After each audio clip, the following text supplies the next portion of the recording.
One here from Talking Films Online, TFO for short. TFO was founded almost on a whim by Professor Nikhila and myself in June 2020 during the lockdown. It is a group of film scholars, researchers, students, teachers, and anyone passionate about cinema. We are happy that we have been able to sustain this forum thanks to people like you who log in every Saturday to participate in the discussions. It has been our practice to invite people to select and lead the discussion of the chosen film, which we watch in our own time and place. We have also held film festivals such as East European, Iranian, Women's Cinema, and others. We have also held retrospectives of Kelly Reichardt and Adur Gopalakrishnan. In the month of June each year, to celebrate our anniversary, we hold a smartphone short film making contest for students and also organize a lecture series in collaboration with colleges and university departments. This evening, Dr. Javed Khatri will lead the discussion on the film Arrival.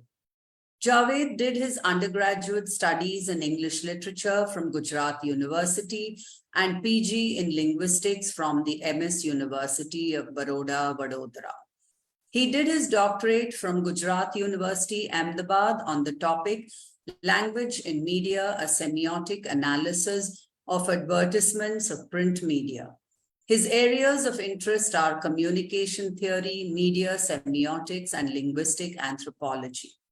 He has teaching experience of more than 12 years, having taught at the Department of Linguistics, the MS University of Baroda, and in a technical college in the Kingdom of Saudi Arabia. Currently, he teaches at Navrachna University, Baroda. Welcome, Javed, and over to you. Thank you so much. I hope I'm still audible. Yeah, you are. Please go ahead. All right. So good evening, all of you. And I believe I'll keep it informal. So I'll just talk. If you have certain things to ask or you want to make a point, you just raise your hand and we'll continue the discussion.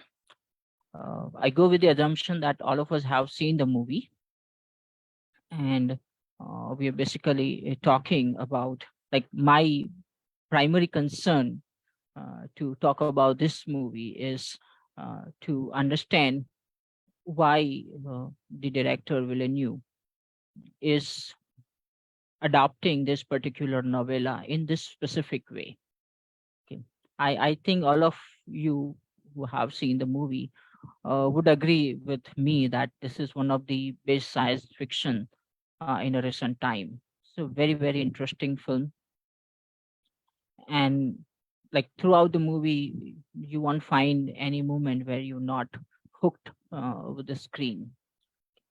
And for me, I got to know about this movie some 5-6 years back when I was teaching in Saudi Arabia. That there was a list of movies, documentaries, and novels, short stories, which were directly, indirectly connected with linguistics. And being a linguist, I was interested in that, and I found the movie and started watching it. And what was most interesting for me, even in linguistics, is this idea of what we call Sapir-Whorf hypothesis, or we normally call it Whorfian hypothesis. In more technical terms, it is also known as the idea of determinism, which basically says that the structure of your language determines your worldview. The kind of language we use, the kind of language that we are exposed to, will allow us to see the world and to dissect the reality in a particular way. So there is a very specific constraint that the language puts on our understanding of the world.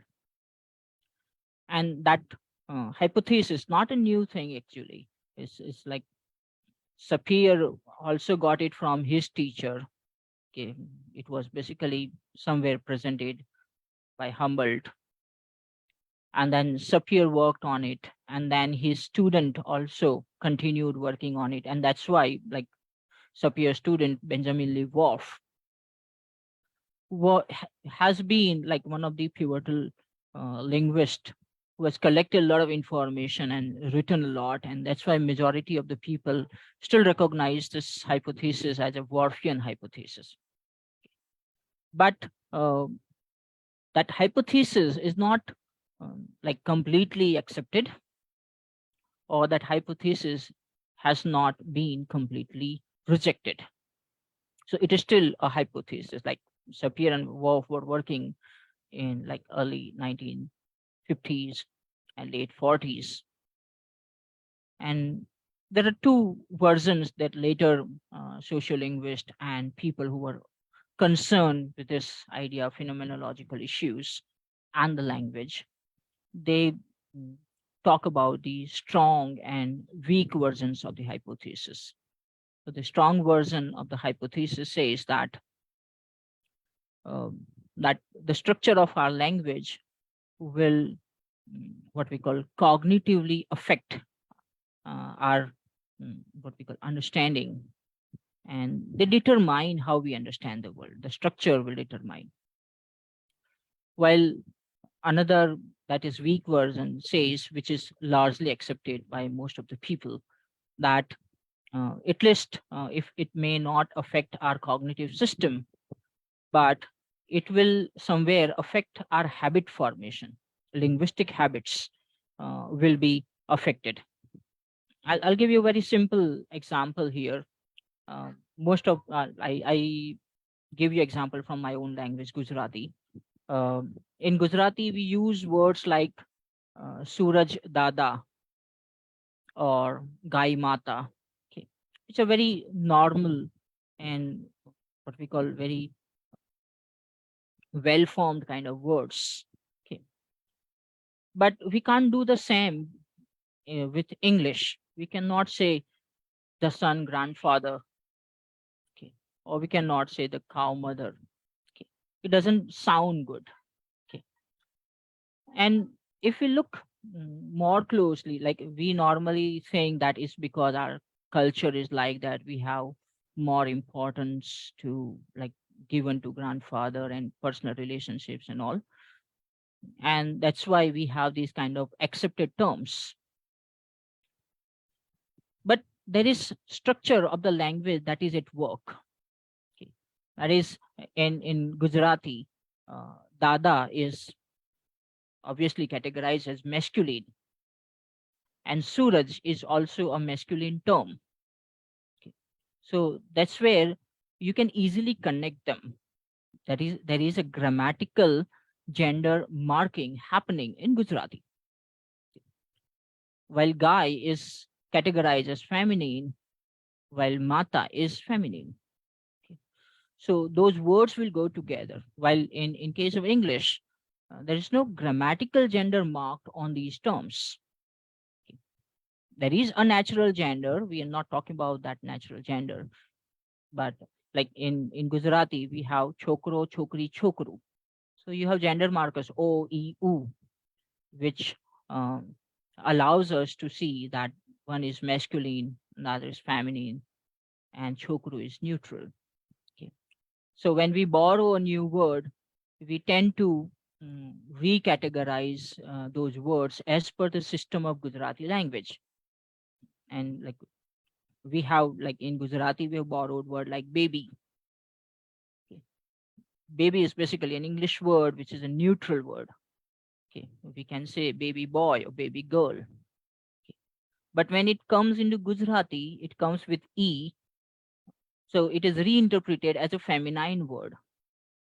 So now Gujarati people normally, when they say baby, they're basically referring to a female child.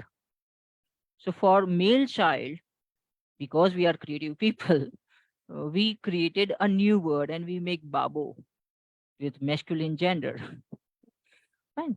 So this is where this idea of Sapir-Whorf hypothesis enters. Okay, and that's the concern I had when I was watching this movie. and the hypothesis is very markedly discussed in the movie. Okay. So I have a small document. Um, See, when we look at the cinema, again there is a cinematic language, and normally we connect this cinematic language with the idea of genre. The genre, each genre has its own way of presenting the narrative. Okay, so if it is suspense, okay, your camera work, your music would be of specific type. If it is a science fiction, then you will have a very specific type of cinematography, a very specific type of what we call music, a very specific type of narrative. Okay, and probably the storyline will also be something unique that is very specific to the genre. So in a way, genre is something that determines the cinematic language. Okay. In that, like, when you are making a film as a director, you first think about what kind of movie I want to make. You decide on the genre, and even as an audience, when we decide to watch a film, or we when we think about what we call the favoritism in terms of film. When I ask you what kind of films you like, you normally say genre. You'll give the name of a genre. I like rom-com, I like thrillers, I like psychological thrillers. So that's where this idea of what we call language enters when we are looking at this film as well. So may I share the screen? Will I be able to? Yeah, Yeah, it's yeah, been yeah, enabled. Yeah. yeah. Just a moment, then. Yeah.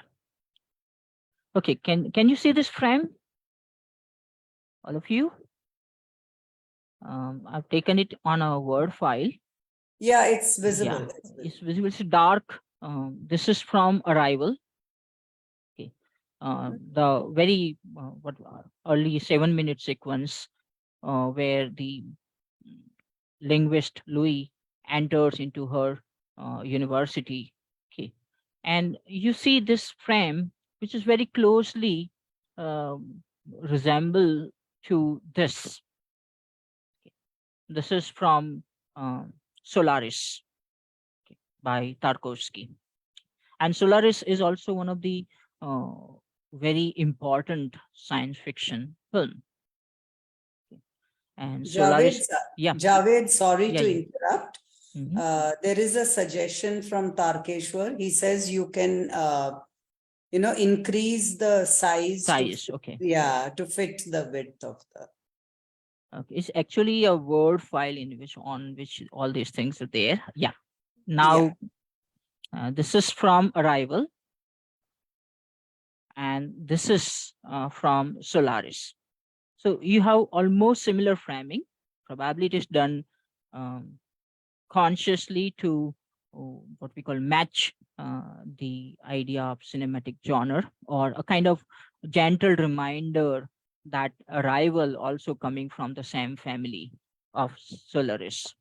Similarly, one more very, very important film, science fiction film, uh, not now, here. This is from Arrival, when first time the physicist and linguist were entering into that um, box of the aliens. Okay, so this is the perspective of Louis.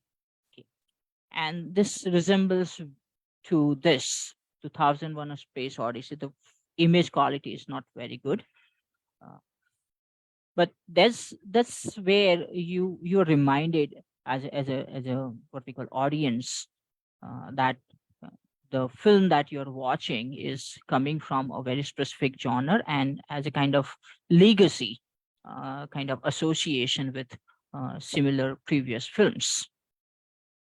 And this is a kind of statement that the director is making about the language of cinema. Okay. So here the discussion in the entire movie about the language is associated with what is a language, okay, and um, how we can communicate with what we call the species that doesn't understand our language, okay, or we don't understand their language.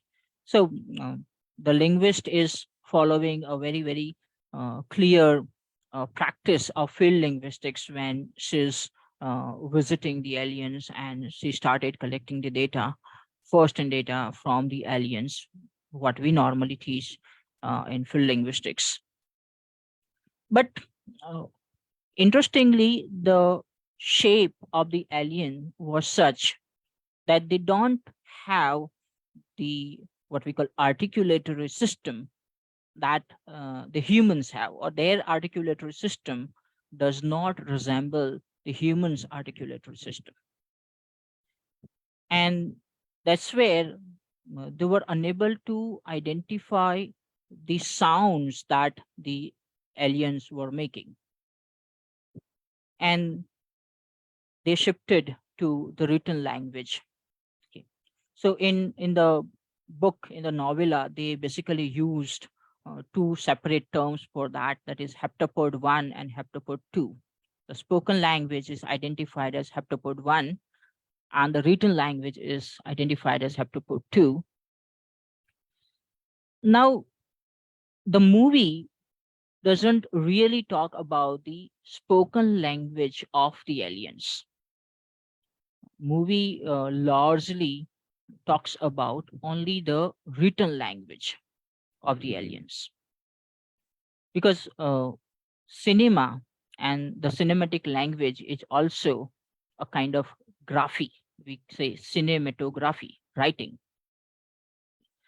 And that's where the perspective of the director, Denis Villeneuve, becomes very clear that he's adapting this book, but he's not adapting this book to represent what was there in the book, as what we call loyally as possible in the film. Rather, he's using the book, and he talks about something that is more relevant for the cinematic studies, that is the language of cinema. Okay. There is another, like, first time when we get the news of these aliens, um, where a linguist was about to start her class, and almost all the students get the messages and calls, and one of the students asked her to switch on the news. So that is the first frame. You are not aware what is there on the screen. You can just hear. This is the second frame, where we don't see the linguist but the students in the classroom. Now, these also somewhere resembles the what we call the audience who are there watching the film. Okay. This is kind of Hitchcock used this thing very effectively in the movie The Birds, okay, where he deliberately places the audience in a way that whatever is happening on screen, it is presented as if it's happening because these people have come to watch that film. So somewhere the audience becomes a kind of instigator of all the events that's happening in the movie. And in Birds, there was a dialogue. One character also says that it is because of you that these birds are attacking us. And at the time, the character was actually talking to the audience, not any other character on screen. So that's a kind of putting an audience in the discourse itself. That now we are discussing about language because you are here to know about cinema, to know about the language of cinema. Okay. And even if I have that image, I'm not very sure. Uh, yeah. So here you can see this. It's completely resembles the theater screen. And as the tradition is, the theater is dark, the only light comes from the screen. And these people are basically communicating with that screen. On the other side of the screen, you have something, okay? But you are basically trying to interpret the messages which are put forward on the screen. You're trying to interpret that. And uh, the way the aliens language was, like it is something like you can read from any side. Almost all human, and in fact all human languages are written either left to right or right to left. So they are linear in order, and you'll have to read it from only one end. If you read from another end, you may not be able to interpret it correctly. So the visual language, especially the cinematic language, either you are reading it from left to right or right to left, because you'll have to basically what we call consider everything present on the screen in the frame of that particular screen. So you'll have to consider everything in order to interpret whatever there uh, on the screen, right? So that's where uh, we are indirectly told that you're basically uh, somewhere thinking about the language of the cinema. Now, what is our concern, or what is our understanding of language? What is language for us? We normally think language is a tool to communicate. Linguists and theorists like Saussure also what we call uses metaphor of chess, metaphor of game to understand the language, which was also discussed in the movie. At how do you see the language? Whether language is a weapon, whether language is a tool, whether language is a means of competition. Okay. Like you use language only to debate. So there is a competition, and if it is a competition, then only one will win. Okay. So these issues are discussed very deliberately in the movie. In the book, these issues are not given too much highlight. The majority of the book primarily talks about uh, the idea of the heroine's relationship with her daughter. And there is a lot of things about physics as well in the book, but not in the movie. Movie is more about communication and language. So somewhere the director is interested in uh, identifying or re-emphasizing on the importance of visual communication, the cinematic language, and the role of cinema in the modern society. The way they were asking this question, aliens had a word, like they didn't have the difference between weapon and tool. For them, both were the same. But in our languages, these are two different things. So, language can be a weapon for us, language can be a tool for us. But for those aliens, the tool and the weapon are the one thing. So, language, for them, they were saying, like, we will give you something. But what was that? Whether it's a weapon, whether it's a tool, they don't differentiate it. Fine. So there is this problem of what we call untranslatability from the aliens language to what we call the human language. Like uh, a very important semiotician called Yuri Lotman says that the language is our first modeling system. That is, language models the world in a particular way. The literature, the art is secondary modeling system. Okay. So whenever we are trying to translate anything from any language, and if we don't have equivalence, if we don't have the words which are equivalent, then it's very difficult to reach to the right type of interpretation. Okay. So that's where I was concerned that uh, there are a lot of theories about uh, what we call interpretation of cinema. There are various approaches as well. So I was stuck with the concept of filmolinguistics, originally proposed by Christian Metz, because Metz, following Saussure, tried to create the semiotics of cinema. And there he also proposes this idea of what we call the language of cinema. But when we compare the normal human language with the language of cinema, they are not same. Because in normal human language, we have a morpheme, that is a minimal meaningful unit. Okay. And each morpheme will at least give us one meaning, one specific meaning. But when you consider cinema, what will you consider a morpheme? What is the minimal, what we call meaningful unit? Let's say it is a frame, that is the minimal meaningful unit.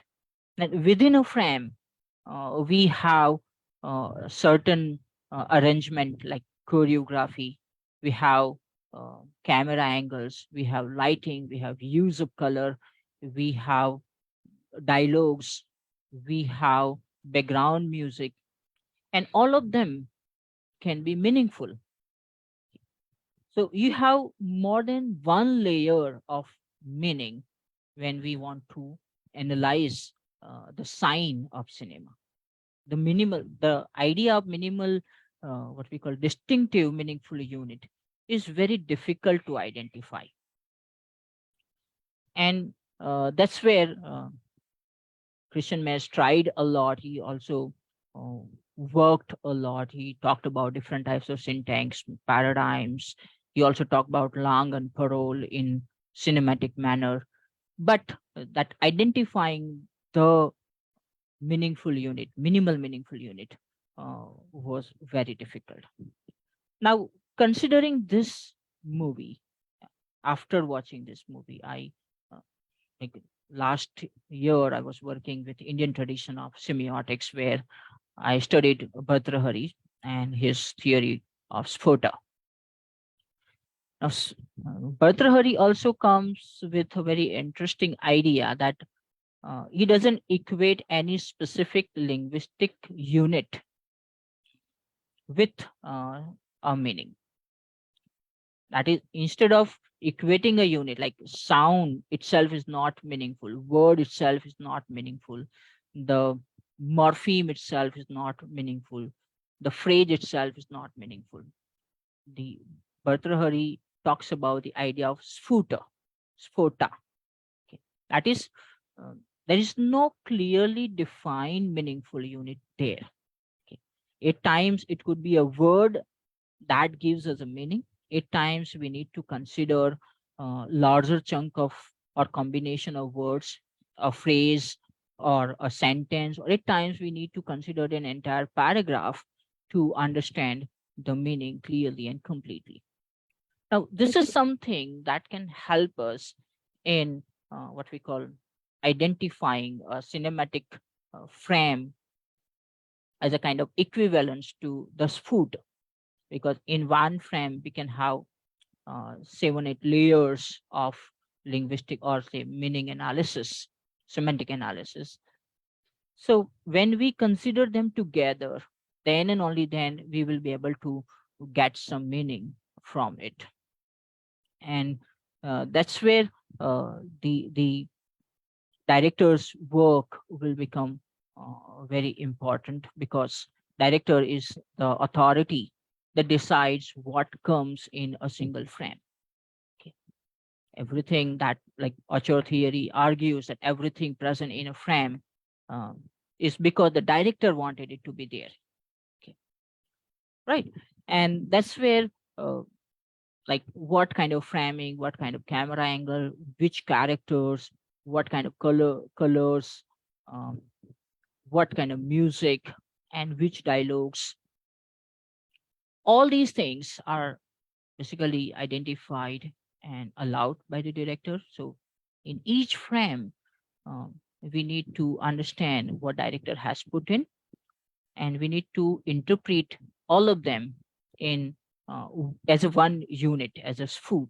Okay, look, in what we call a latest uh, school of linguistics called integrational linguistics, that also argues for similar interpretation of the language. And they also argue that the language should be studied in this way instead of uh, taking all these levels of linguistic analysis separately. So in media studies, normally we uh, call it semiotic register, that is multiple uh, semiotic systems merge together to create a meaning. And from painting also, there is a term, yeah, it is called semantic enclave, which was like in a single frame you can have multiple linguistic systems at work. Like there is a painting, and within a painting there is a text. Okay. So painting, the color, framing, even strokes of the brush and everything has one meaning. But with that, there is the text, and text will allow us to interpret the painting in a particular way. So again, Roy Harris used the idea of semantic enclave uh, to understand these kind of multimodal text where you have multiple semiotic systems at work. Now, cinema is a system of semiotics that uses almost all the available semiotic systems. Okay. Now, like in case of 3D and 5D, you also have the haptic and like touch, and all those things are also there, and they all are significant. And that's where considering only one science system and analyzing a movie from only one perspective would be a kind of incomplete process. So the question still there. Cinema is there, cinematic language is there, it is with us, in front of us.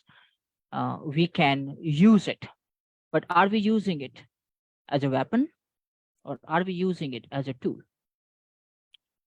So I think I should stop talking here now, and I would love to hear from you people as well. Thank you. Yeah. Thank you so much, Javed, for that really fascinating introduction to this wonderful film that you have suggested.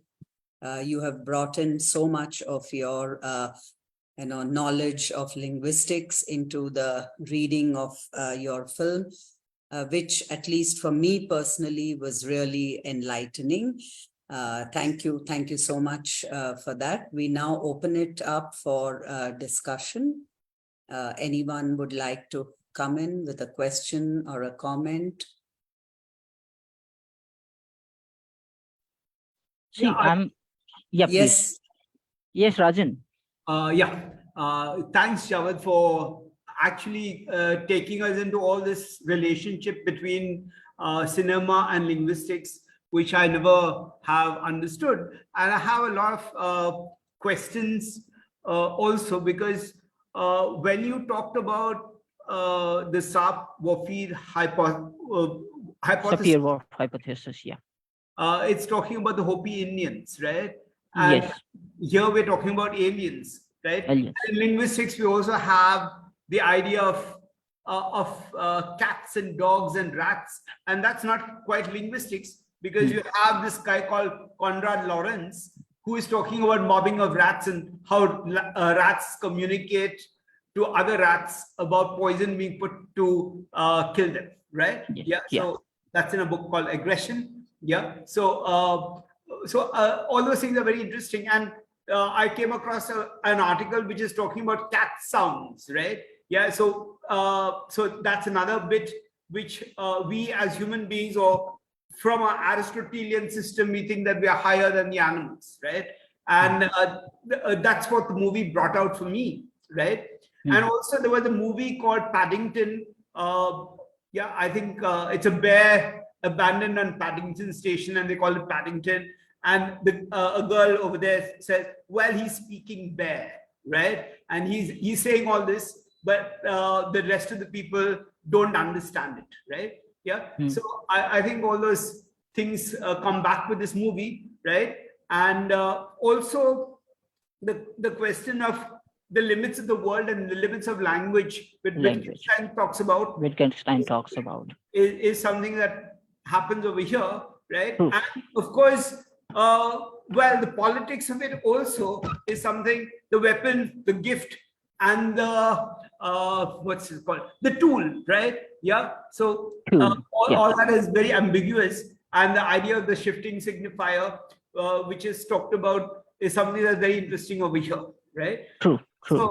So actually, the film created all these problems for me, right? And the idea of the person being shot, the linguist being shot, and all that thing is also a real life thing, which we have a linguist like Chomsky, who's not a political atheist like you, right? Yeah, but he's doing all his linguistic analysis, and the United States has kept getting at him, right, for whatever reason. I think I've talked too much, right? Mhm. Yeah. So I think when we talk about language, we're also talking about yeah. The question is time, right? And the linearity of time was something that was brought in over there. And you brought in the idea of left to right and right to left, right? Hmm. And so when we talk about language, we're talking about time, and we're talking about being defined by time and space, Time right? and space. And language, we can't get out of language, and we can't get out of time and space, right? And that's what the Warfield hypothesis does, right? It's talking about the Hopi Indians who have no space and time in the language, right? True. So, and here they're talking about circularity of time and all that, which is probably a giant kind of way of looking at the world, right? Yes. And that's one of the explanation of Jainism. I don't know how true it is. Yeah, I'm sorry. I just brought up more problems than solutions, right? So Yeah, thank you. Thank you, Rajan. Javed, would you like to respond to that? See, a movie is like primarily becoming more of an American film. Okay, that is the Americans again saving the world because the Chinese were not ready to communicate, and Russia is supporting them. Okay, and then the American linguist is taking a stand, learning a language, and then calling the Chinese army chief and explaining him that how these aliens are basically helping us. Okay. So there are a lot of political implications as well if we want to read the film from that American, non-American, or typical Hollywood film. Okay, that there is this first world, and then there is China, Russia, Pakistan, uh, who are not what we call cooperating with the American stand, or who are not ready to listen to that. So only Americans are ready to listen to. Only one American is ready to listen to them. So there are issues, uh, and basically these issues are not there in the book. Book doesn't talk about any of those political aspects.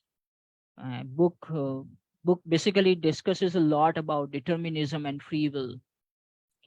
There is like a lot of monologue that Louis has about, because slowly and gradually she starts understanding the heptapod 2, and by understanding heptapod 2 she's also gaining the insight into her own future, and that's where she's questioning this idea of determinism and free will, which is completely missing from the film.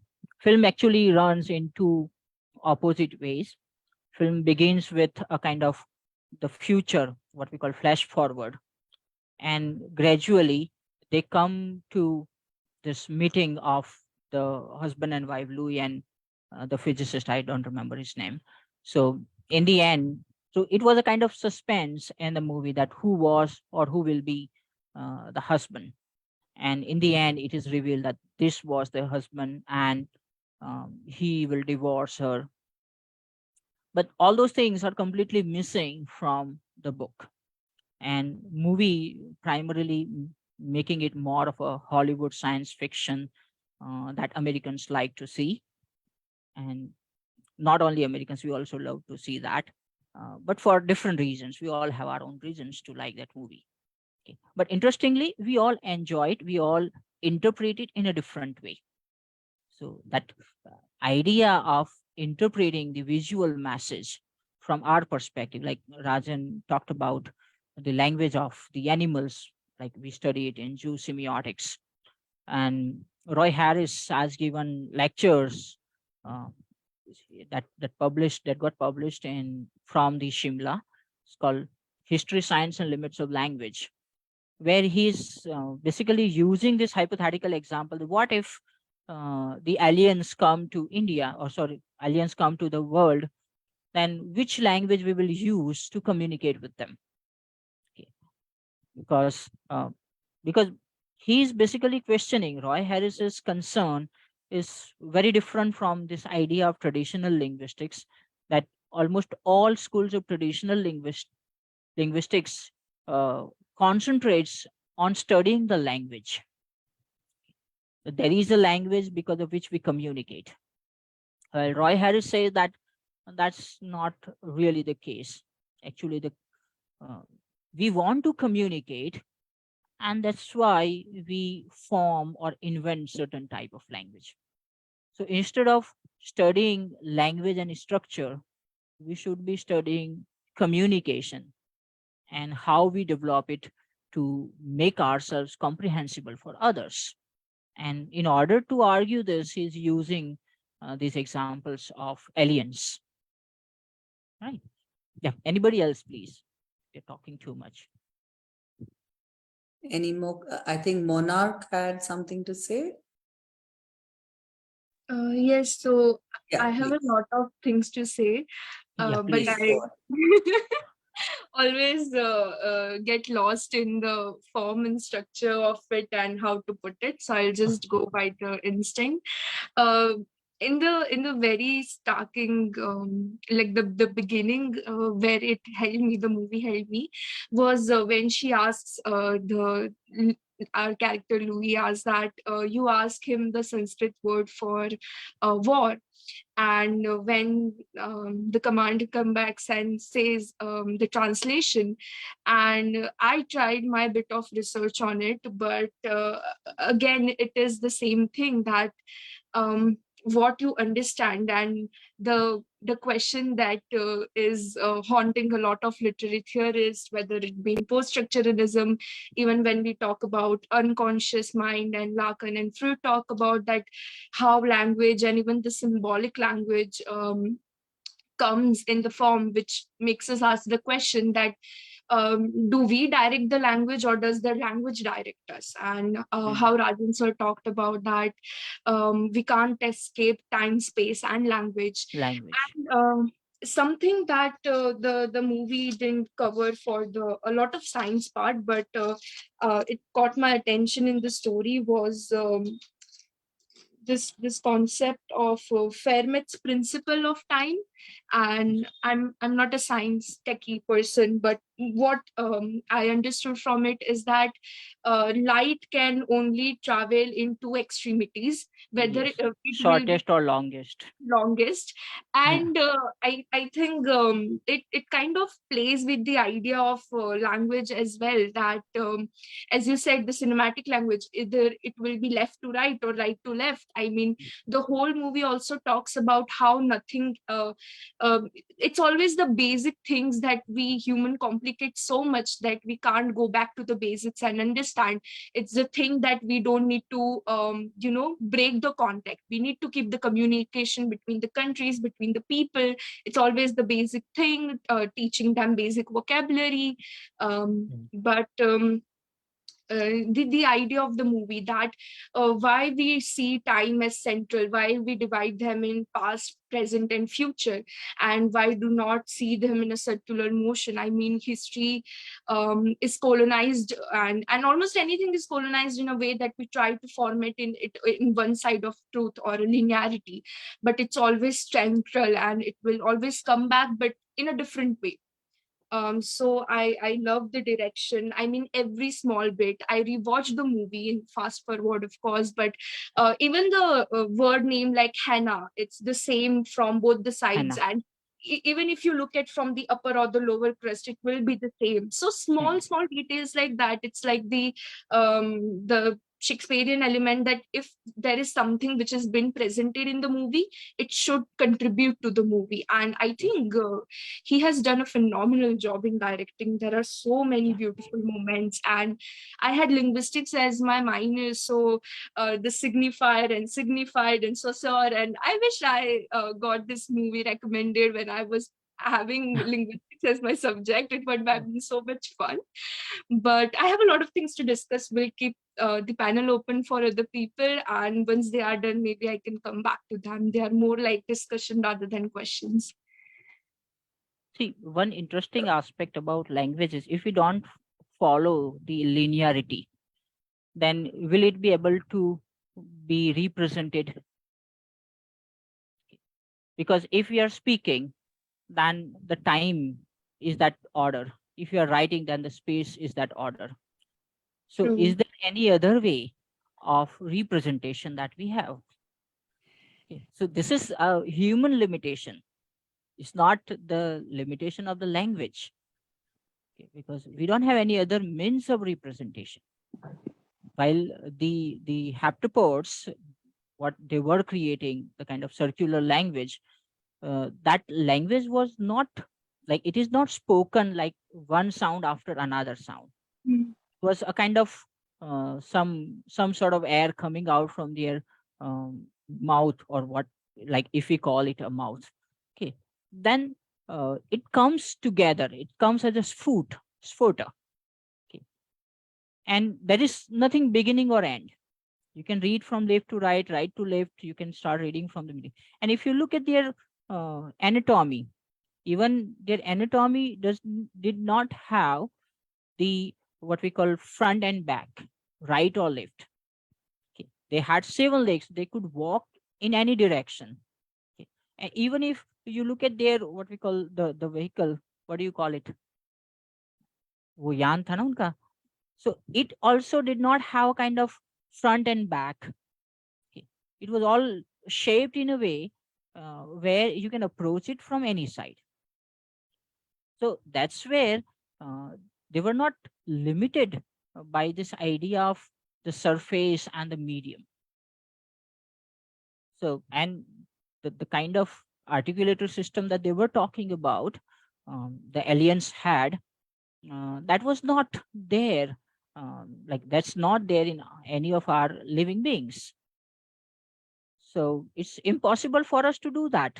Probably we all need to be Spider-Man and do something, and some word goes there. Okay. And we may be talking in haptopods, but then no, that's not working. But what is interesting in the movie, as you said, Villain, you did a wonderful job. And this is not the only movie where he is doing something extraordinary. Almost all his films, we get something unique from him. He is one of the best directors working today. So these aliens' names were Abbott and Costello. In the book, their names were different. So why these names were selected? So how many of you have heard Abbott and Costello? They were basically stand-up comedians, and they were creating comedy on the basis of these linguistic ambiguities, lexical and structural ambiguity. So basically, their comedy was based on the issues of communication, human communication. And that's why these two were Abbott and Costello. They're basically highlighting the very idea of communication in all the different small bits. Yeah. Yeah, anybody else, please? Sir, may I? Yeah, Yeah, please. sure, Shubhranshu, go ahead. Yeah, thank you so much, Dr. Khatri. It was such a wonderful explanation from your end.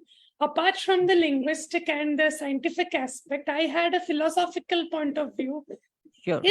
Can this movie be considered as an optimistic or a pessimistic portrayal of humanity's place in the universe? And how can we see that? Like we can see the recurring image of light, water, and the circular forms in the movie. So, does it have any symbolic significance if the film's themes are discussed? I did get your second question. My second Please, question please was repeat. the recurring imagery of light, water, and the circular forms in the movie are again and again shown to us. So, does it have any symbolic significance in the theme of the movie? I was just wondering when I watched it. So, Okay, so I'll first respond to this.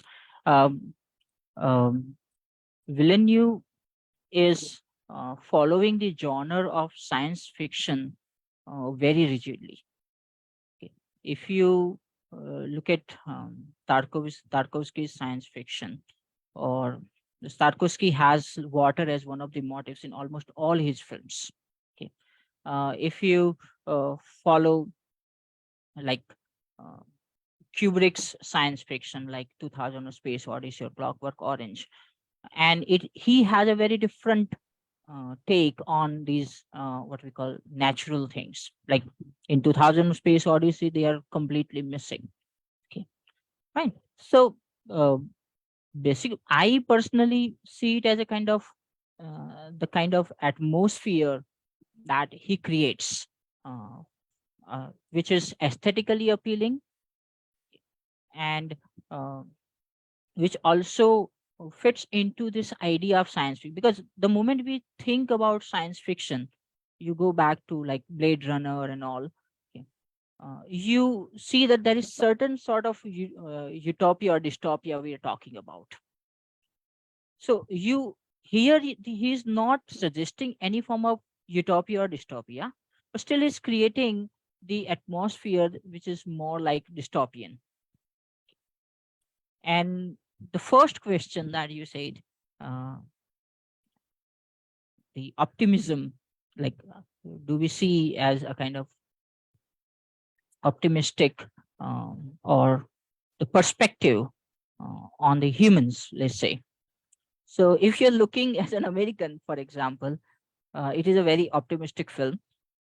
Okay, because the Americans are the people who are saving the humanity and humans at large. But at the same time, we also um, see that the major countries were not cooperating. See, language is a tool, for example, of cooperation. Language is a tool for conflict as well. Language can be a tool for a kind of, let's say, negotiation.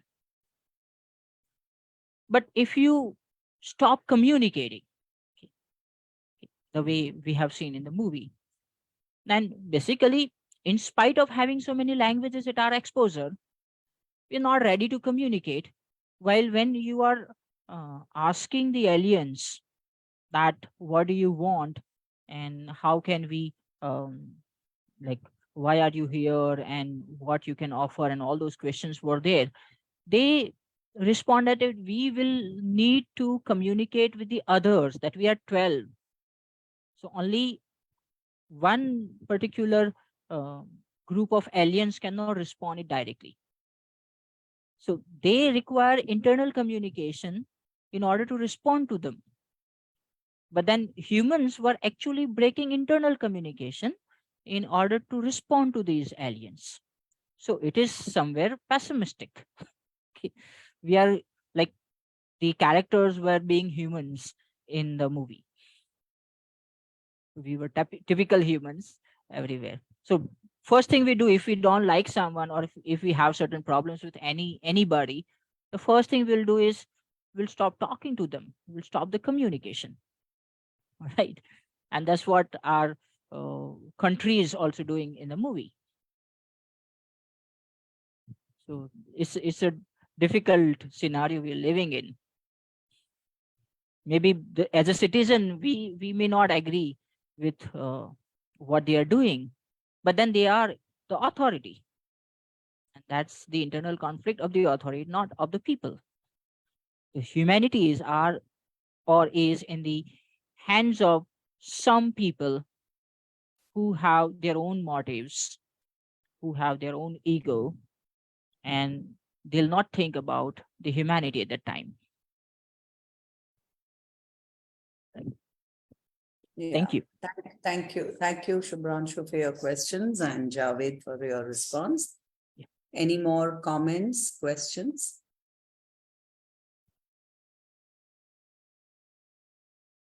Geeta? Yes, Nikhila, please come in. Yeah.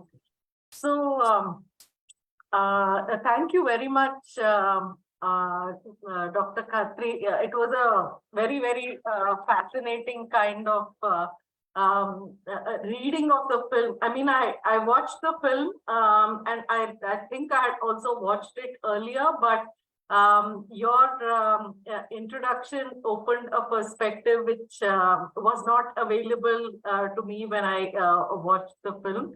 Okay. So maybe I should, go back and watch it again, this time paying attention particularly to the way in which language, as you have looked at it, works in the film.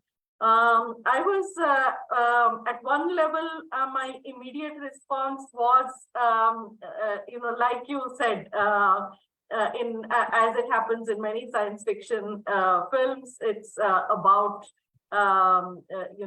invasion of aliens and America saving the world. So Yeah.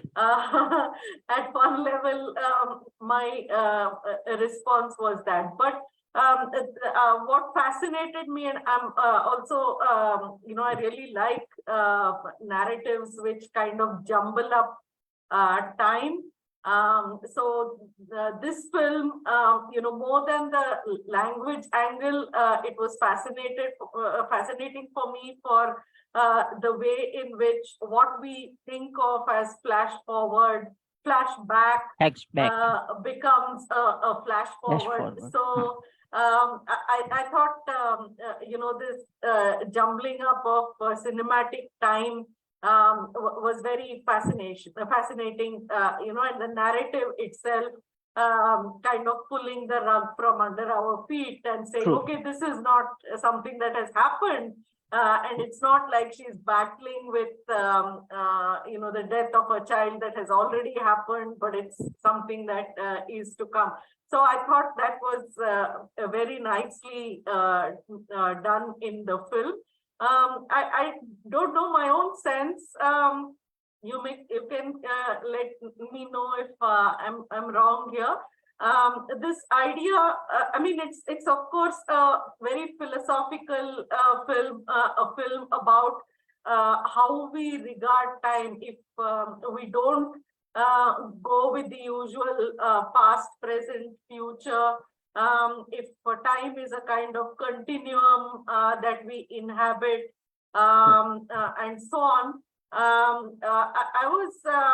had two questions. One is this something that Louis already knows before the encounter with the aliens? Is this her way of viewing the world? I'm not very clear about that. And secondly, is it seems to come across as a special kind of a characteristic that she has. So more than her training as a linguist, as a professor, it seems like a special ability that she seems to have. And that is also reinforced in the conversation with the Chinese person and all that, where there is also like, as if she has a temporary amnesia, she can't remember this conversation that she has had. So I was just wondering, why mystify this character? I didn't quite get this aspect. I mean, of course, your own reading of the film takes it to a completely different level. And as I said, I have to watch it again. But from my, limited engagement with the film, I was just wondering, I mean, is this character seen or created as someone with a special kind of ability to regard time differently from the others? But otherwise, thanks very much. It's a really challenging film to watch. And also you have Yes. brought out its nuances extremely well. Thank you. Thank you so much. Thank you. Thank you. Ship. That's what I said in the beginning. The very idea of Sapir-Whorf hypothesis, in a way, the movie is supporting that idea, that hypothesis. Louis did not have that understanding of time in the beginning, but slowly and gradually, as she was picking up the haptopods language, so along with that language structure, she also develops that understanding of the time, that time is one continuum, and past, present, and future can be seen together. So it comes in Louis uh, with reference to learning the haptopods language. She had that empathy. She never tried throughout the movie. If you check, uh, the physicist was trying to understand for a specific purpose that is probably given by uh, the army. But uh, the linguist throughout the movie was trying to understand the what we call aliens, haptopods. She was constantly trying to communicate with them. She was constantly trying to understand them, and that's how she developed a system of communication that is uh, for the haptopods, which is or which does not have that linear idea of time. So by learning that system of haptopods, she developed that understanding of future. So flash forwards were basically a result of her understanding haptopods language. And in fact, if you remember, there was one sequence where you see she has written a book called Universal Language, and that is the language of the haptopods. That she has written a book on that a later stage. Okay. And basically, those aliens were there uh, on the earth to give that language. The weapon, that the tool that those aliens were supposed to give to the humans was that language, and they gave that particular tool through the medium of Louis. Because if the humans can also start seeing future like they see, then there will be better communication and better cooperation between the aliens and the humans. They say that after 3000 years we will require humans, and that's why we are here to give you our language, right? I don't know if this has relevance to the film, but I was just reminded of Citizen Kane when it came to, this, the last words of the Chinese general's wife, and Louis trying to recollect Recollect. that. And Citizen Kane also plays with The chronology, narrative. yeah, in the narrative, and that kind of happens here also in the film. So I don't know whether it has a larger relevance, but I thought of that last word, rosebud, and here Rosebud. The wife of the general saying, in Jameson. wars, there are no victors, but only widows, Widows. which in fact just, turns the whole thing, All thing. yeah, the other way. it is very significant from a narrative perspective. Hmm. This one line gives us conclusive remarks, or the one word in Citizen Kane, Rosebud. Like in the Yeah. last frame, we see what Rosebud was. Right. And for an audience, we know now that what they were actually searching for was futile. And for Citizen Kane, the Rosebud was basically his nostalgic childhood. While here, that entire sequence where the Chinese general talks to her was basically a kind of flash forward, Hmm. which she uses to tell him to stop this kind of non-cooperation. So Right. that is flash forward. That is Haptoport's language is basically helping her to do that. That makes us the watchers, the viewers clear that she can see the future the way Haptoports are seeing. Seeing it. Right. Any other questions, comments? Funny Raj, Tarkeshwar. Yeah, I mean, Yeah, Funny Raj, Javed. please go ahead. Thanks, Javed. Yeah. Thanks, Javed. You have given one perspective, one good perspective to see science fiction. The recent film of Jordan Peele, Nope. Many people try to understand, interpret it in many ways, and we're always saying that there is no unifying this film. No, but but somehow I found a kind of reference here to how to see that film. No, and again going back to Tarkovsky's film, to always for us, Tarkovsky's film is uh, talking to ourselves or going back to ourselves to understand ourselves by going forward.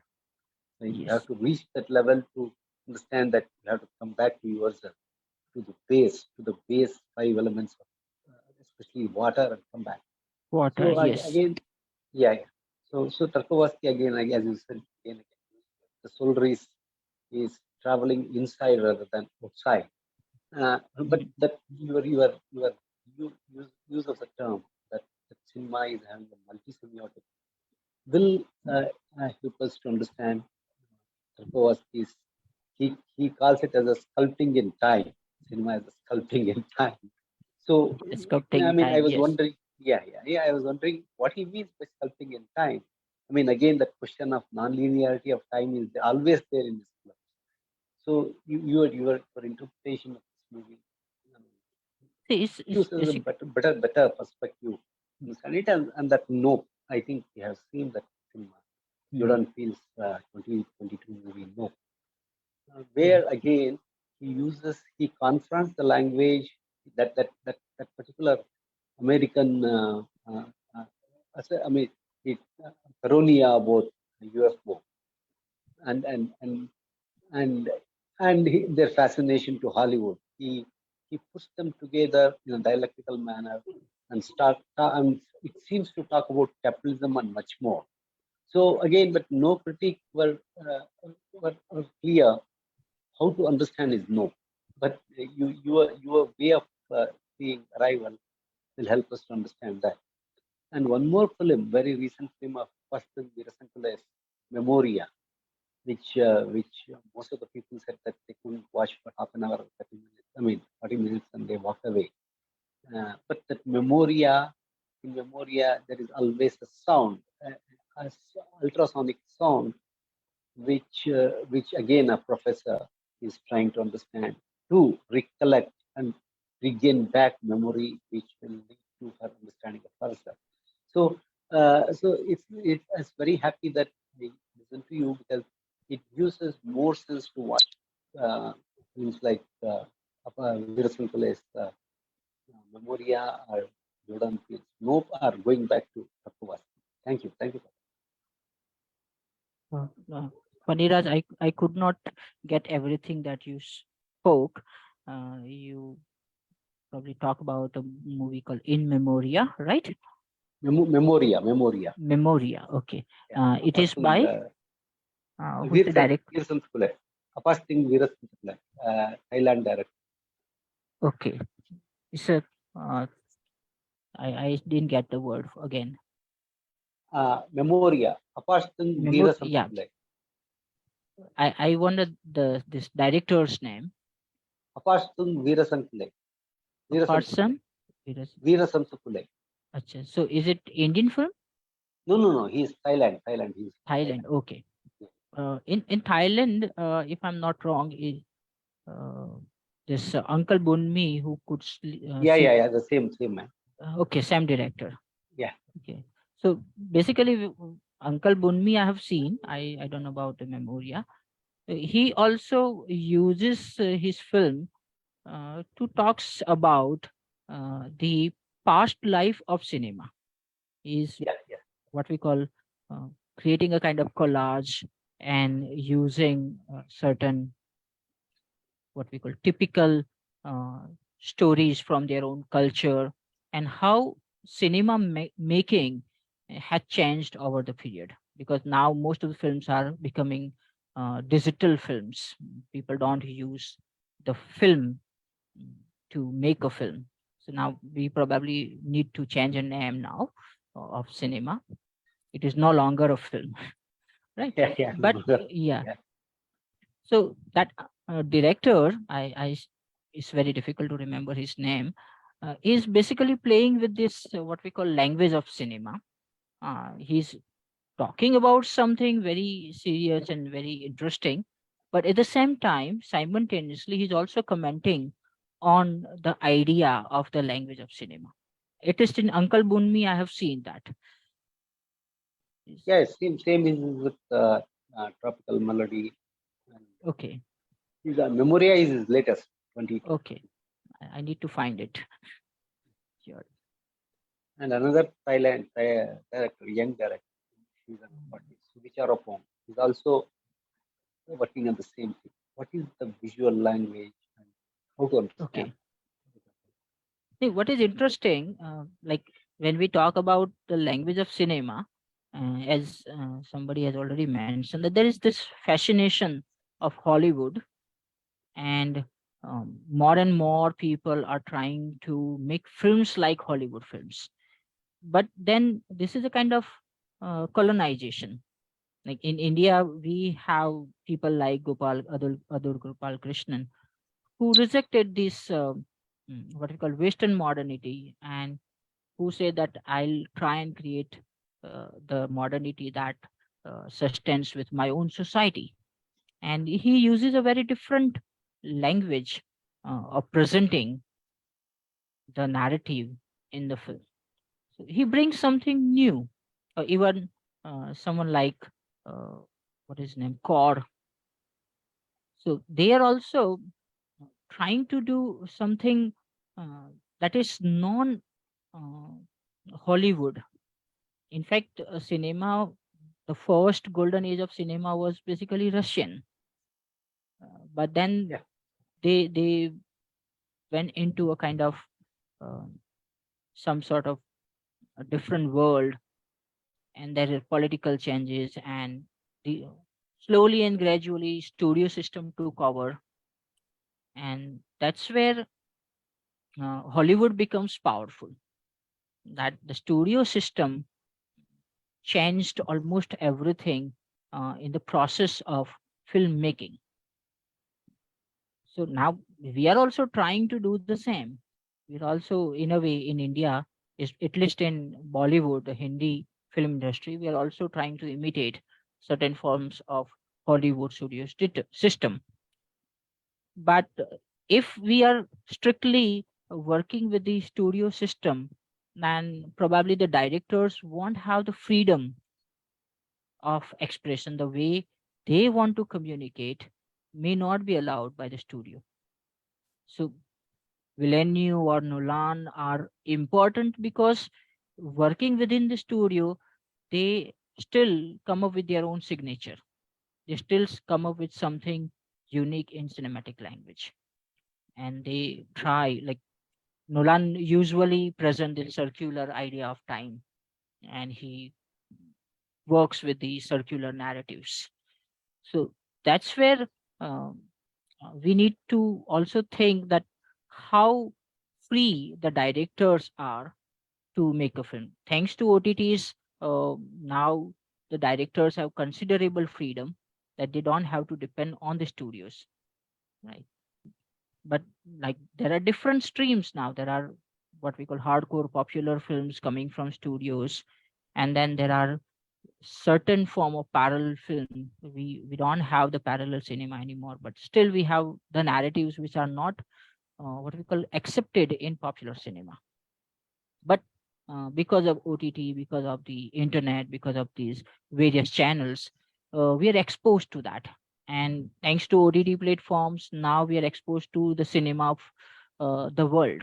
We can watch cinema from any part of the world. So if we bring that uniqueness of our own culture, our own style in our cinematic language, uh, probably we'll be creating something better, right? Yeah, yeah. I mean, again, I think you would have continued to talk on that, political semiotics of Yes. Hollywood films. That Mm. talking to alliance becomes their a kind of a passion for them. But talking to second word and third word is is Yeah. is one direction. I mean, like they think that they are capable of talking to. They are such a higher species that they will talk to next level, that alliance.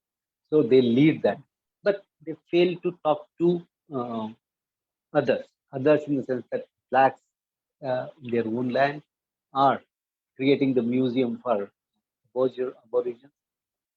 Their way of talking to South, with Yes. all things again, political. If you see arrival with political semiotics, that gives some of the perspective. Yeah, thank you. Sure, sure. Thank you so much. Thank you, Faniraj. Any other questions, comments? Yes, Ajanta, please go ahead. Yeah, Geeta, thank you, and thank you to Dr. Khatri.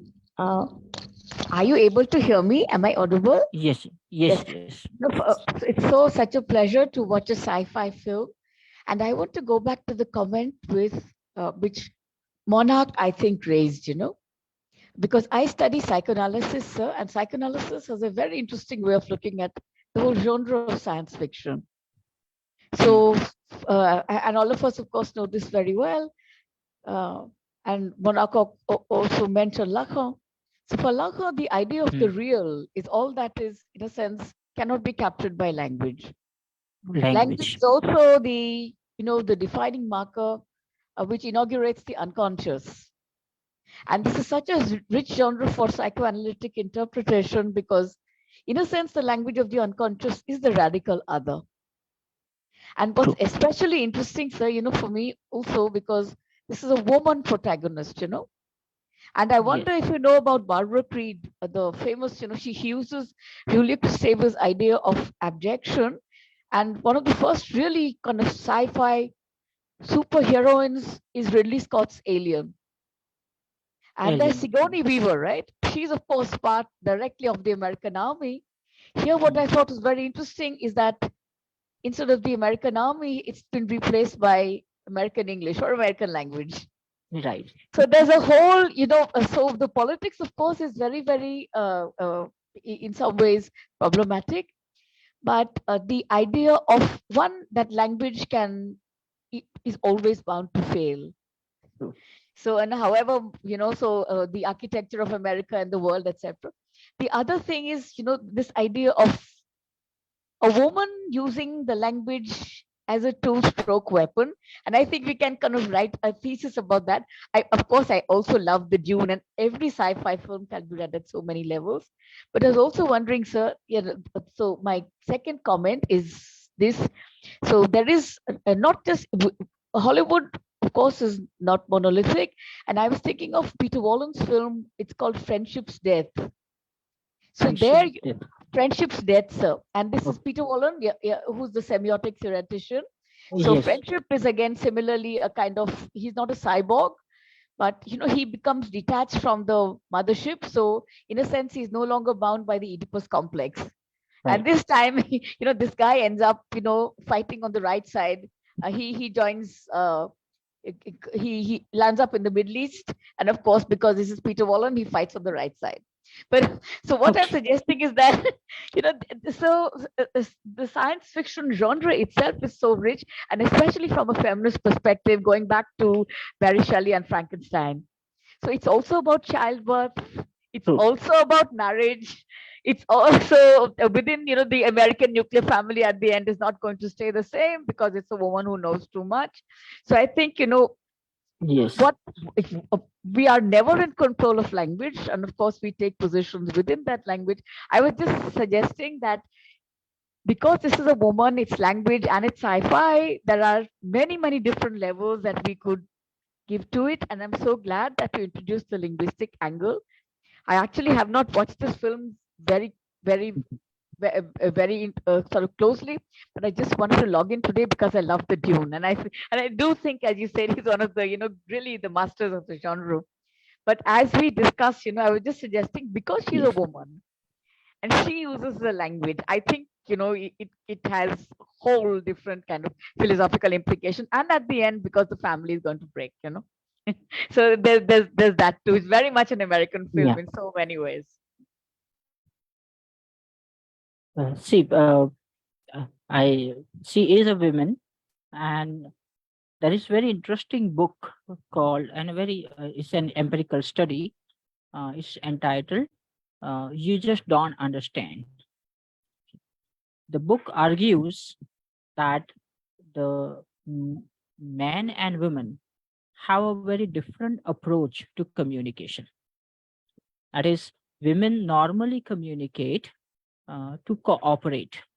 They communicate because they want to understand, while men normally communicate to assert, to say that I'm better than you, kind of thing. Okay. So this book I have in my cupboard. I don't remember the name of the linguist who wrote it, but she is also a woman, and she has done the empirical study on that, and this book is a result of it.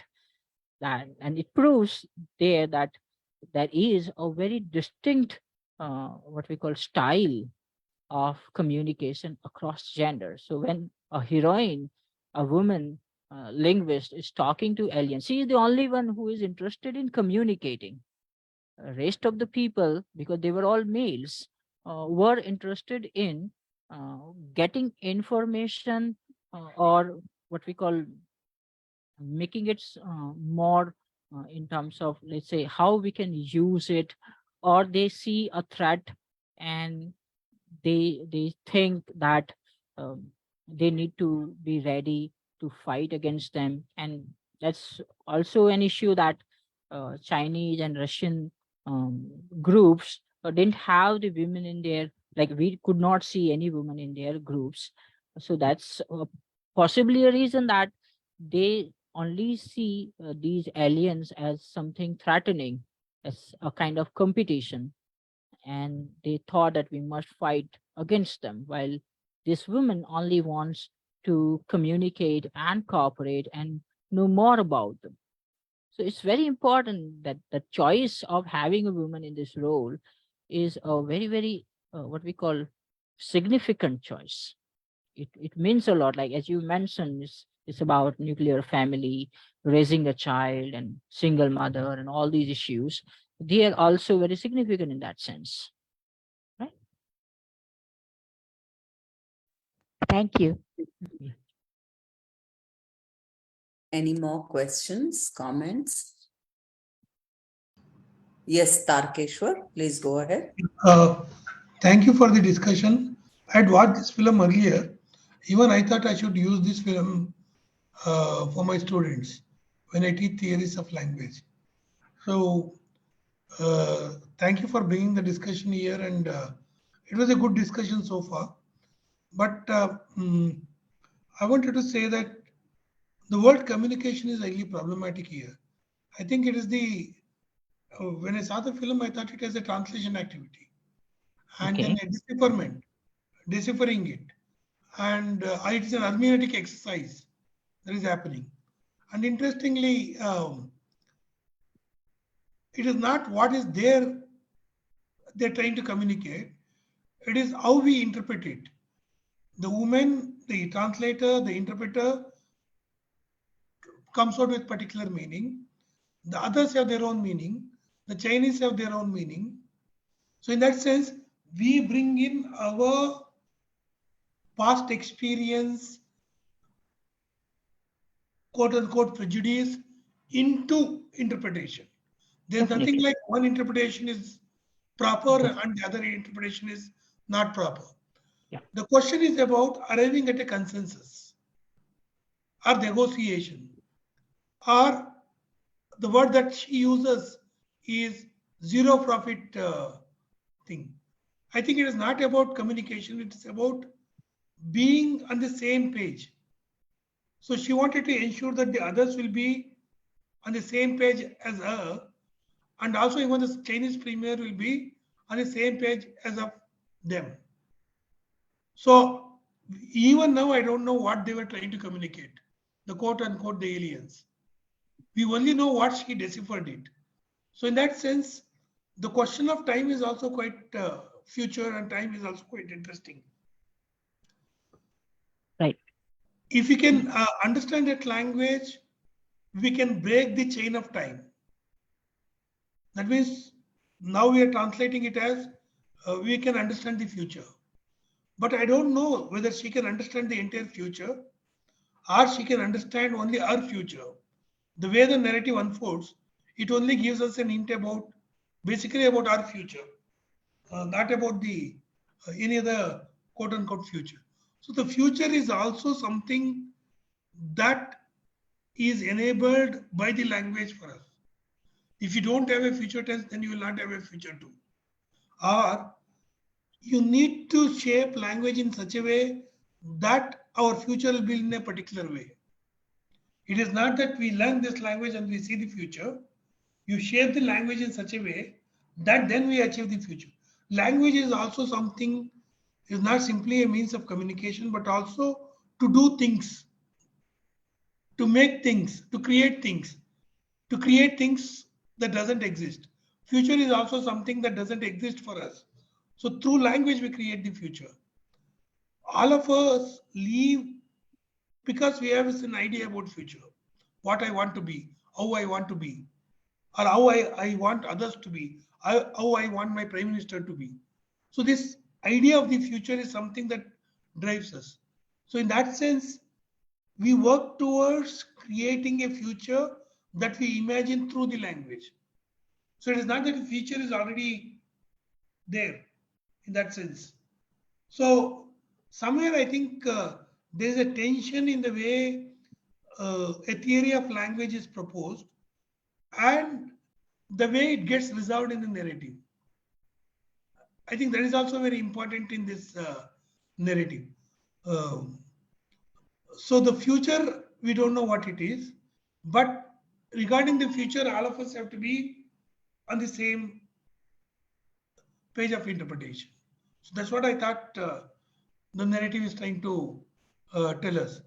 Whether that interpretation is right or wrong, we have to wait and watch. And then again, this fractured time and then the jumbled up sequences that we have. In the narrative, it is jumbled up, but when we see, we accord a linearity to it. So because we are according a linearity to it, we are saying the director has jumbled it up and deliberately. So it is our experience again which comes to the fore to linear to put the sequence in a linear way.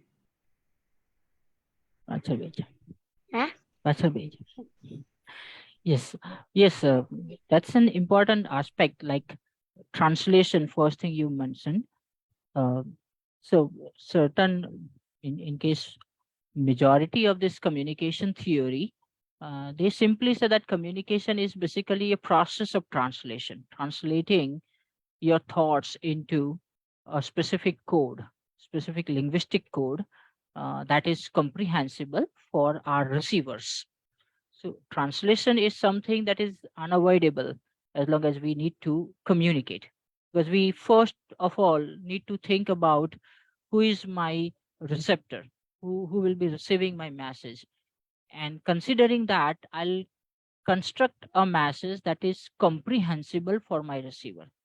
So that's one thing. Second point you've raised, and which is again very appropriate, to be on the same page. That is to cooperate.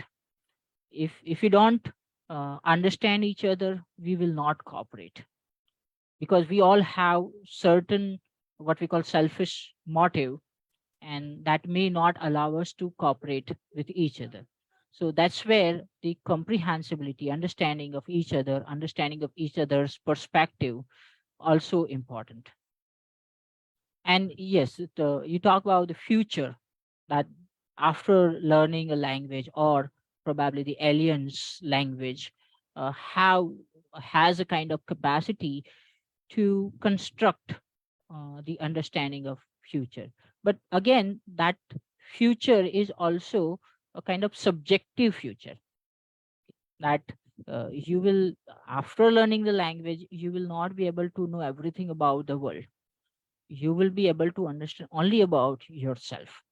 So as you're saying, that is a kind of uh, idea that we want to construct a particular kind of future, and that's why we need to communicate in a particular way so that that future becomes possible, right? The point that I was trying to say is that so the way you define translation, it's a normative way of defining translation. But I would rather move in the direction of descriptive way of describing translation. So for me, the translation is not an activity of finding right equivalents, because as you said, there are no right equivalents in languages. So it's a process of creating equivalents where none exist. So the languages are disparate. There are no equivalents. We make them equivalents. And there are consequences of making them equivalents. That is quite interesting for me. No, the question is why we need an equivalent. Okay, that's very important for us, because we want to make ourselves comprehensible.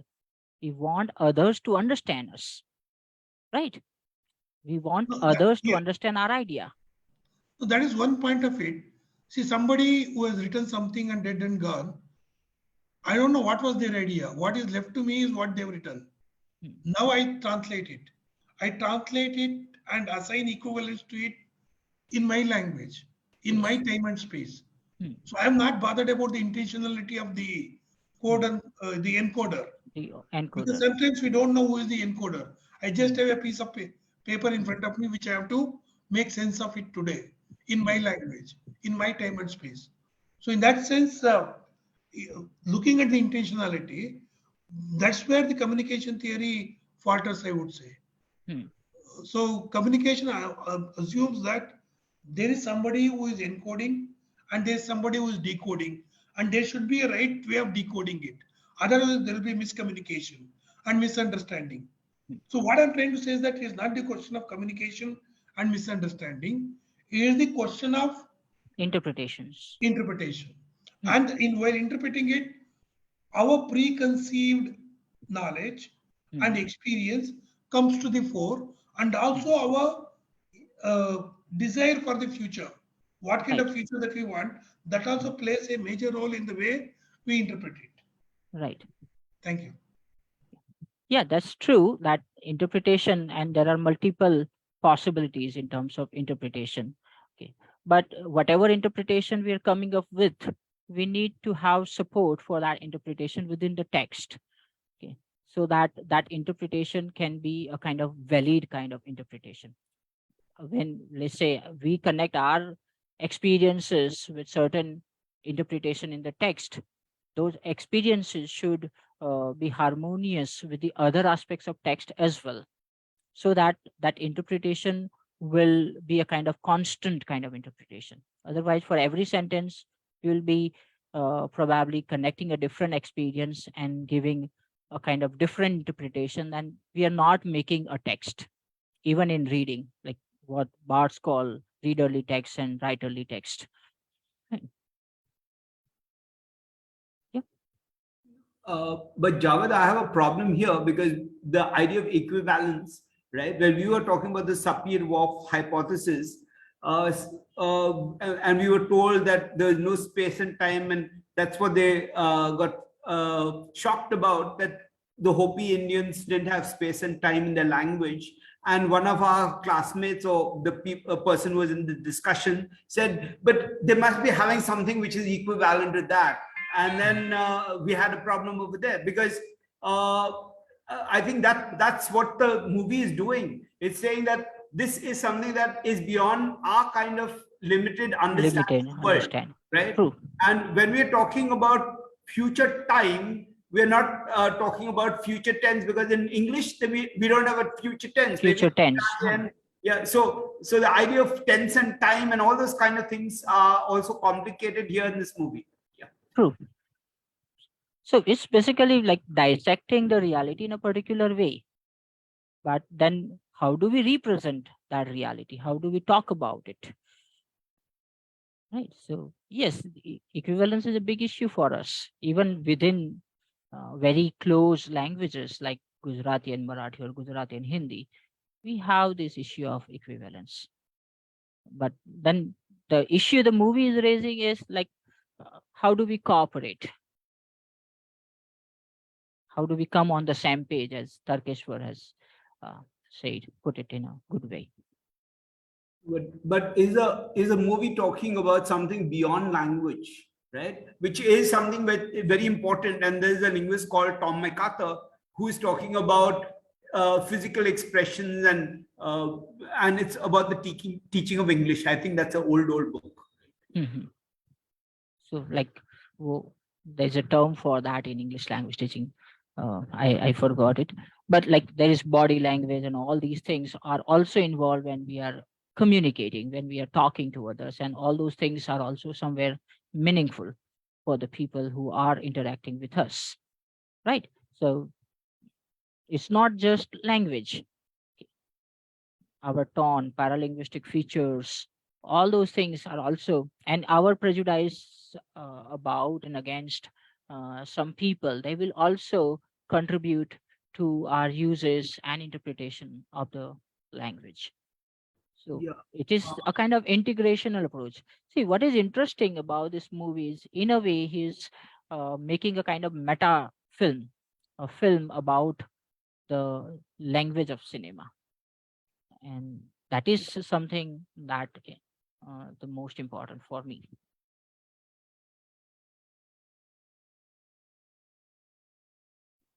In a way, it's also, sorry, Geeta, can I? No, please go ahead, Nikhila. Yeah, in a way, it is also, I mean, just thinking aloud with you, in a way, it's also against, linguistic determinism, I would think, the film, in the sense that if, as in the film we see, if she, even though she can visualize the future, if she still, goes along with, with whatever is happening with her. So what does it mean? Does it mean that language determines the future? Does it mean that there is a desire, a particular kind of desire for, I don't know, normal, a nuclear family, normal within quotes, that is impinging upon her need or desire to, this whole, moral weight that she has to set things right, to really understand the aliens. I mean, I don't know whether it comes from a particular kind of desire to have a certain kind of a future which is normal within quotes. I don't know, how one sees this. Yeah. See, there is in the book, these things are discussed with length. For example, there is, I think, 4 or 5 pages where this heroine is contemplating on this idea of determinism and free will. And she comes to the conclusion herself that uh, though we can see the future through this language, but we cannot change it.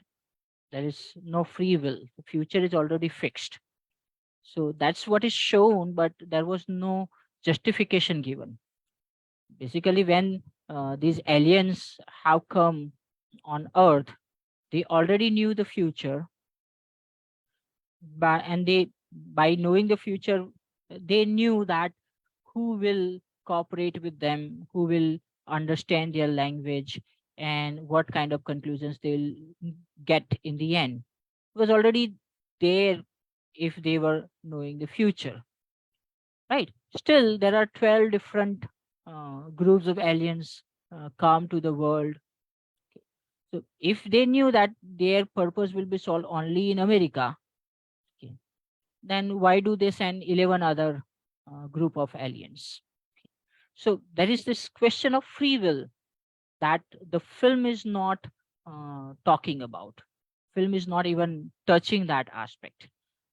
While in the book they say that there are more than 120 such groups of aliens in the different parts of world, and there are 12 within America itself. But all these that we are seeing we are reading in the book and we are seeing in the film, they are basically perspectivized from only one person's point of view, that is the heroine. So in the book she said that there is no free will. She'll have to go along with whatever future comes, though she can um, see that. So a lot of what we call loose ends for which we don't have answers in the film. Okay. Any more questions, comments? I just wanted to add upon what Yeah. Nicola ma'am talked about the future. So the question that if you visualize the future and if you can actually see it, or even the decisions you take sometimes visualizing the future, keeping it in mind. So their spaceship, or if we choose to call that, or their adapt habitat of the aliens, in one of the interview, like there were a group of linguists who were kind of consulted for the movie. So one of the linguists said that that spaceship reminded her or resembled the Tower of Babel for her, the story.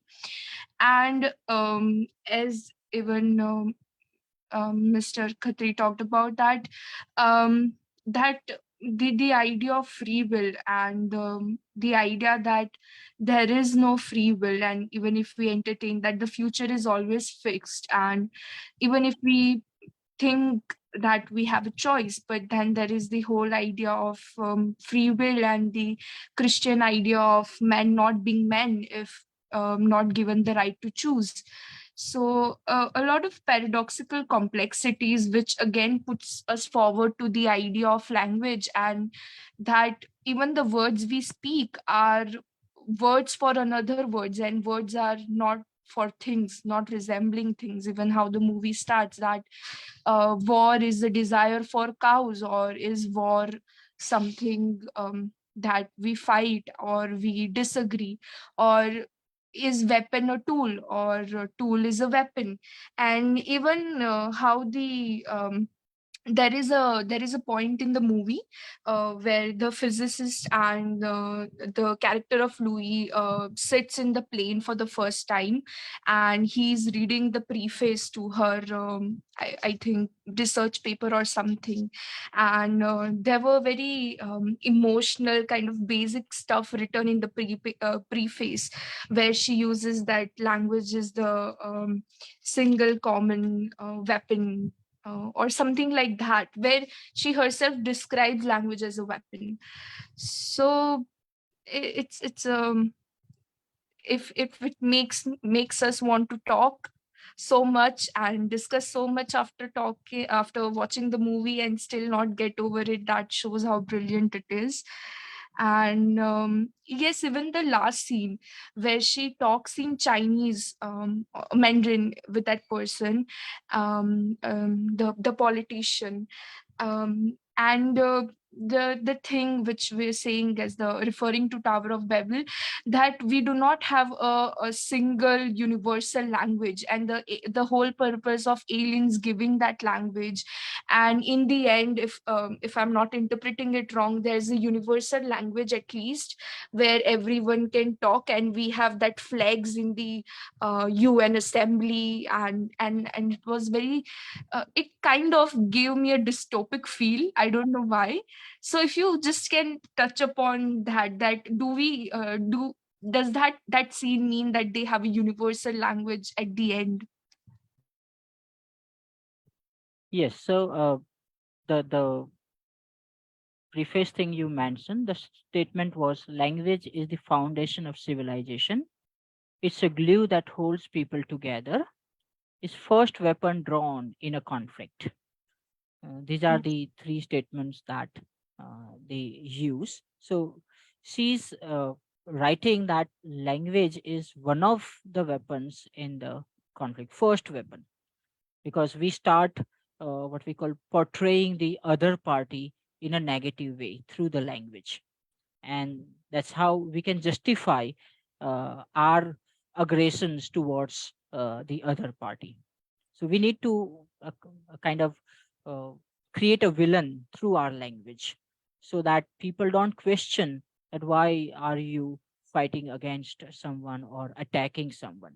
Like, we have this uh, normal discourse of restoring democracy and fighting terrorism and all those things. So that also comes from the language. And the last scene that you're talking about, the idea of universal language. So there is this what we call a fallacy that majority of these European countries live with, is that if you have multiple languages, then you will have a lot of conflict. Okay, because through the Tower of Babel and the very idea of having multiplicity of language, the discourse that is generated is uh, if there is only one language, there will be lesser conflict. Okay. And that's why most of these countries try to impose one language, one nation, one language kind of discourse is always there in political scenario. So that is basically a fallacy. It's not something truthful. Even if you are using the same language, you may kill other person on some other grounds. So language is not uh, that thing that will unite us. But yes, in the movie, they, like, she published a book called Universal Language, and that Universal Language book is now available to everybody. So there is one common code that will enable all the leaders or all the countries to communicate with each other. So there will be lesser conflict. Okay. And that's their what we call a kind of utopian mm, conclusion to this entire conflict. See, there are linguists, there are people who have tried to create a kind of artificial universal language, and they haven't been successful so far. Esperanto is one of those examples.